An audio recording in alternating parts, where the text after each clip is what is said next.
C'était l'un de ces soirs gris et silencieux, plus lourds que d'habitude.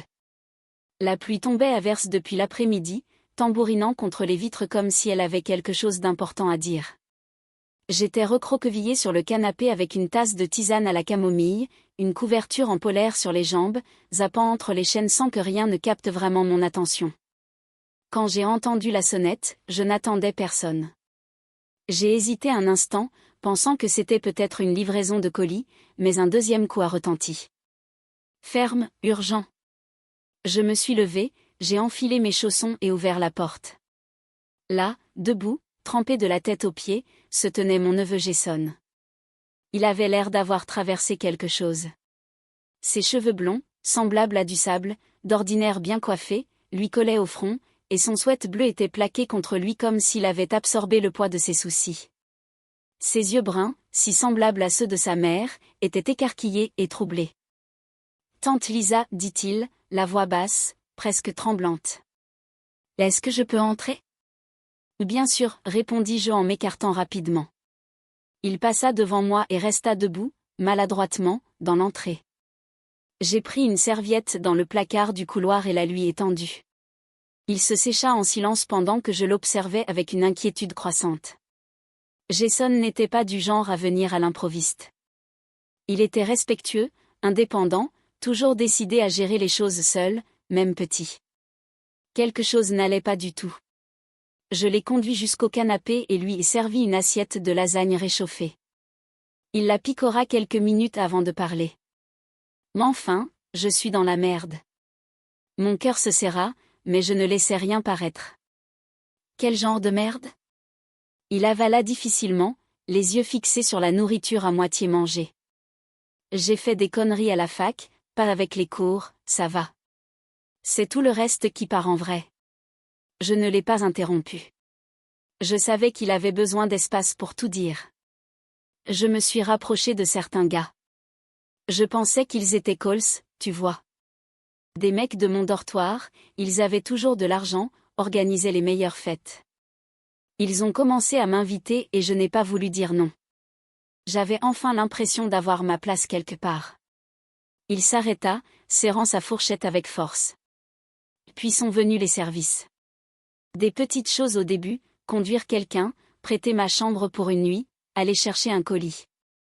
Rien d'illégal. Du moins, c'est ce que je croyais. Mais ce n'était pas innocent. J'ai compris trop tard dans quoi je m'étais embarqué. Ma gorge se serra, mais je gardais une voix calme. Qu'est-ce qui s'est passé ? Je leur dois beaucoup, et pas juste de l'argent.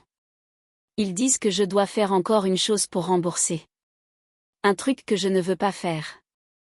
J'ai essayé de me défiler.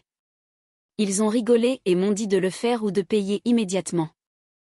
Pourquoi ne pas aller voir la police ? Il leva les yeux vers moi pour la première fois depuis son arrivée. Ses yeux étaient rouges. Parce que si je vais voir les flics, ils balancent des trucs, des vidéos, des photos, des messages, des trucs qui me détruiront. J'ai été con. J'ai dit et fait des choses sans comprendre les conséquences. Et tes parents ? Il hocha la tête. Il pèterait un câble. Papa deviendrait fou. Maman pleurerait. Je veux pas les décevoir. Il se pencha en avant, la voix à peine audible. Je ne savais pas vers qui me tourner. J'ai pensé que peut-être que tu pourrais m'aider. Tu as toujours été la seule à vraiment me voir dans cette famille. Ces mots m'ont brisé un peu à l'intérieur. Jason était un bon garçon. Il ne méritait pas ça. Qu'est-ce que tu veux que je fasse, exactement ? Il hésita. Ils veulent me voir demain. Juste une discussion rapide, soi-disant. Mais je sais ce que ça veut dire. Je ne veux pas y aller seule. Il s'interrompit, visiblement gêné. Tu viendrais avec moi, juste pour être là, peut-être leur parler. Tu es intelligente. Tu pourrais peut-être dire un truc qui les ferait reculer. J'aurais dû dire non. J'aurais dû lui dire que ça me dépassait. Mais en le regardant, ce garçon qui construisait des tours en Lego dans mon salon, je n'ai pas pu le repousser. D'accord, ai-je dit, aussi surprise que lui. Et dis-moi où et quand. Le soulagement dans ses yeux fut immédiat. On a passé le reste de la soirée à tout planifier. Je lui ai fait prendre une douche, lui ai donné des vêtements de mon ex-mari, et il a dormi sur le canapé. Je n'ai presque pas fermé l'œil, imaginant tous les pires scénarios. Mais une chose était sûre, je n'allais pas le laisser tomber. Le lendemain, on a roulé jusqu'à un parking désert, juste à la sortie de l'autoroute, à une trentaine de minutes de la ville. L'air était lourd, et mes mains moites sur le volant. Jason, à côté de moi, était visiblement tendu. C'est là, dit-il en pointant un pick-up noir garé sous un lampadaire clignotant. 2 hommes se tenaient à côté. Ils ne semblaient pas beaucoup plus âgés que Jason, mais ils dégageaient une assurance arrogante de ceux qui savent qu'ils ont le pouvoir. L'un portait des lunettes noires et un blouson de cuir malgré la chaleur. L'autre mâchait un chewing-gum avec agressivité. Nous sommes sortis de la voiture. Je gardais la tête haute, mais à l'intérieur, mon cœur battait la chamade. « C'est elle ?» demanda l'un, en me désignant d'un signe de tête. « C'est ma tante » répondit Jason. « Elle est juste là pour parler. » Je me suis avancée. Je voulais clarifier certaines choses. Vous avez proféré des menaces à l'encontre de mon neveu. Il est jeune, il a fait des erreurs, mais ça suffit.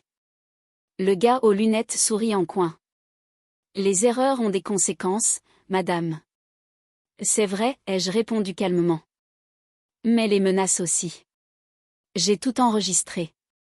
Les noms, les heures, même cet endroit.